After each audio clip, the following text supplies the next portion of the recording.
that has to be negotiated between Israel and the Palestinians. Reuters reported the two quotes as being evidence of a flip-flop, something the Obama campaign denies. When Obama's relationship with Jewish voters is something that has been questioned recently and probably won't be helped by the endorsement of British Member of Parliament George Galloway, who said in the past that Hezbollah is not a terrorist organization. But more on that later in the show. Joining us now with more, Democratic strategist Steve McMahon, editor of The Fix on WashingtonPost.com, Chris Cillizza, and Republican pollster Kellyanne Conway. Welcome you all.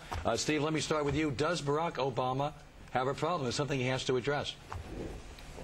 Listen, I think Barack Obama is learning, and probably has learned already, that precision in language is very important when you're talking about the American-Israeli relationship. But I think it's interesting that Senator McCain's campaign is accusing him of flip-flop after Senator McCain has flip-flopped on everything from immigration to tax cuts to Social Security and a number of issues. So it's going to be fun to watch how this thing plays out. I think Senator Obama probably learned an important lesson on this. But, you know, the fact is he said that the city should not be divided up, and he hasn't backed off from that. He's clarified it. By the way, Kellyanne, I can't fight as normally as aggressively as normal because I'm getting over a cold. But, you know, McCain has flip-flops. You can't just say Obama's got flip-flops and not talk about McCain. So it's going to be a wash if you want to fight along those Alan, along I don't that think the Jewish voters across America are going to think there's much of a wash when Barack Obama can't figure out whether the U.S. under his command would remain the best friend that Israel has in the Middle East. And now at least I finally know what Barack Obama means about this mantra of change.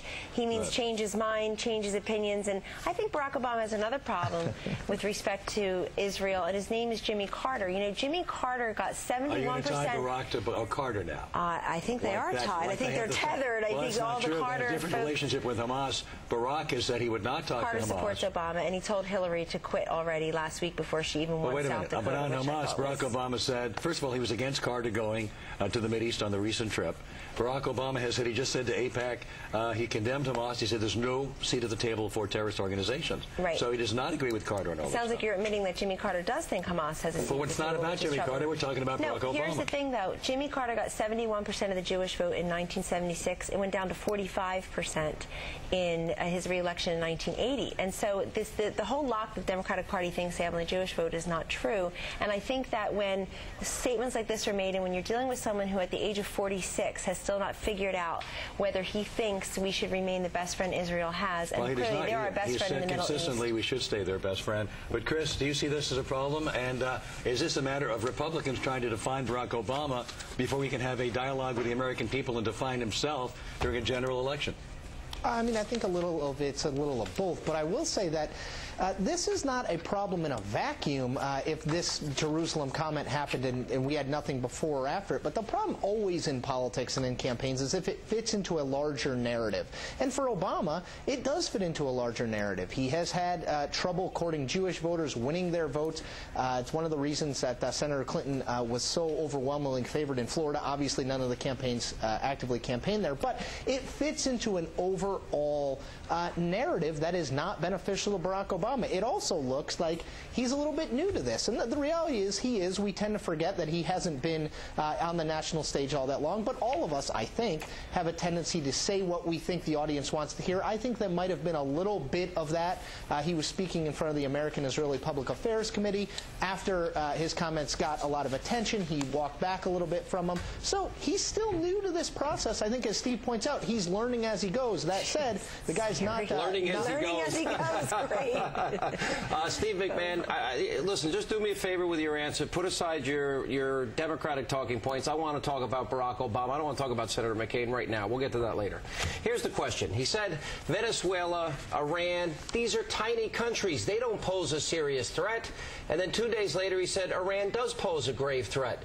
Doesn't that show a lack of knowledge and understanding and a frightening position, being naive on his part?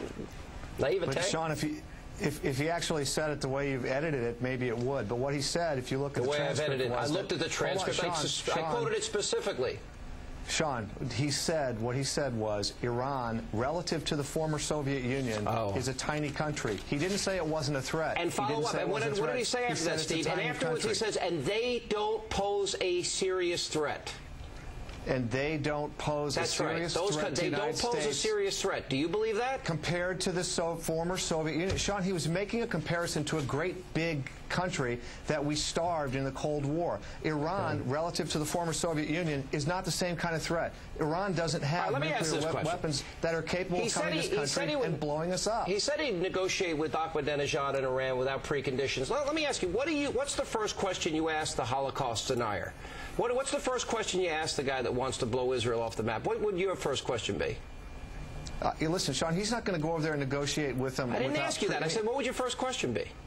Listen, I'm not here to speak for Senator Obama or his foreign policy. I'm here to tell you that when it comes to foreign policy, what the Republicans are doing is taking things out of context, and we have to try to be the true squad because it won't happen here. Oh, it won't happen. Oh, boy, you're really scaring me, Sean, Steve. I'm telling you, we're shaking in our boots. No, the reality is Hillary Clinton, when he first said this, and I'll turn this over to Kellyanne, Hillary Clinton said when he first said that in July of '07 that he'd negotiate with these rogue nations without preconditions, Hillary said he was naive and irresponsible. It's Joe Biden said, well, he's learning as he goes along. Yes. Even Steve McMahon said this. Well, actually, it's Chris Cillizza, who's one of the most honest journalists out there, along with Democratic presidential aspirant Barack Obama. They're admitting it, and I think it's because it's true. The man is young, the man is inexperienced, and just like Iraq, when is the last time Barack Obama set foot in Israel? I mean, does he think campaigning in Guam and the Virgin Islands makes for a foreign policy trip? This is someone who wants to be the commander-in-chief. I think, Sean, he realizes that he may not get a great warm reception in Iraq from our troops the way he gets when he goes into Berkeley or Madison and places like that. But this, if you want to be the commander-in-chief, you can't do that sitting in an ivory tower somewhere in Washington, D.C. And I'm seriously very troubled by it. This is not partisan politics. And guess what? The vast right-wing conspiracy did not vote in the Democratic primaries. The 18 million people who voted against Hillary Clinton, the 18 million people who voted against Barack Obama voted in the Democratic primaries. Chris, they had trouble with those two people. Chris, you want to weigh in? I mean, I don't disagree with Kellyanne, but I do think it's probably unfair to say that Barack Obama is so inexperienced. He knows nothing about foreign policy. Well, tell me his experience. Well, I would say that he stood up pretty well, Sean, to Hillary Clinton in the Democratic primaries. They had about 30 So standing up to Hillary Clinton will prepare you to deal with the world's dictators, the war that we have on terrorism. That's Sean, what I would say is that we have to go on the evidence that we currently have presented to us, and I would say that evidence would suggest that Barack Obama, at least in the Democratic primary, was able to hold his own with someone that I think you would acknowledge has significant foreign policy I think you'd experience. acknowledge that he has a pretty thin resume and that he's been flipping, flopping, flailing all over the place. Even on the issue of Jimmy Carter, the first comment he made on him talking with Hamas was, well, I'm not going to lecture a former president on what he should do. But it was only his advisors, once again, coming in and saving him and having him change his position the very next day. Chris, but we got to pick it up right there. Well, more with our panel right after this break. Still to come,